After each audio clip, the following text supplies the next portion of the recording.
Because like the way I feel, it's nothing here for me. Tell me what I got. I got nothing.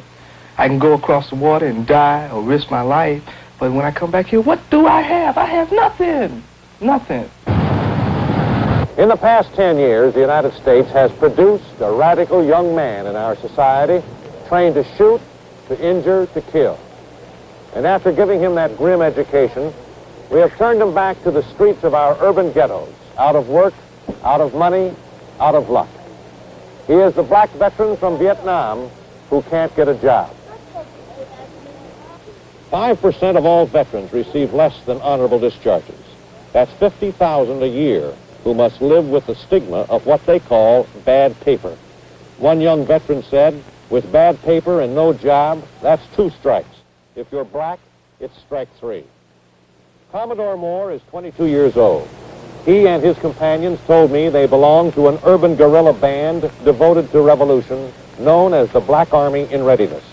Moore received an undesirable discharge from the Army November 28th. He hasn't had a job in nearly 3 months, and he is a bitter young man. What is your goal? What do you want to do? We want to change America to the type of world or the type of society which we can function in after going and fighting in a war. Who wants to come back and starve, you know? Who wants to go over there and die in the first place for nothing? How good are you at handling a gun? Very good, very good. I was an expert in the war, very good. Some of your comrades and buddies, are they expert too? Demolition men, communication specialists, you name it. In other words, you fellas are ready for anything. We were trained this way.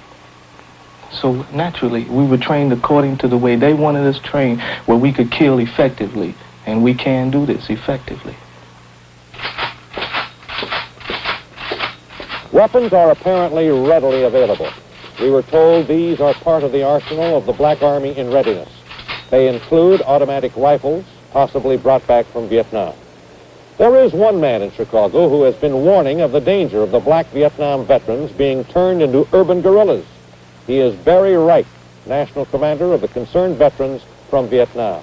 The society that we live in and the Defense Department could be doing more than they are. I think throwing these men back as ghetto commanders on the community and the people at large, I think it's a bad thing to train them, put them through a training that's more deadly than any type of training that we've ever sent a man through to defend this country, and then give him a bad piece of paper, stigmatizing him for the rest of his life and throwing him back into the community. Yes, I think it's bad, and I think it's dangerous, and I think they're going to start feeling it this summer.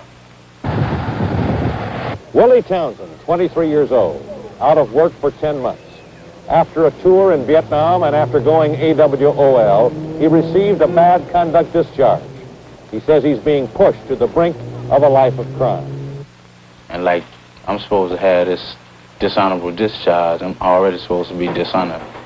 I'm trying to show by not going out in the street and taking things simply because I can't earn them. I'm trying to show that I got my honor and can't nobody take it away from me. I don't care who. And the alternative now that I more or less think most of is like whether to give in. What do you mean by give in? Take what I want, when I want it, where I want it, and why. Just take it. Don't ask nobody for nothing, because I ask and I don't get, and that hurts. According to the Urban League, nearly 36% of black men between 19 and 25 are unemployed, including thousands of veterans. Government and private agencies are trying to help, but admittedly there is little being done for the blacks with less than honorable discharges. The Concerned Veterans Organization says these are the men who need the most help and who are potentially the most dangerous. This is Hugh Hill, ABC News, Chicago.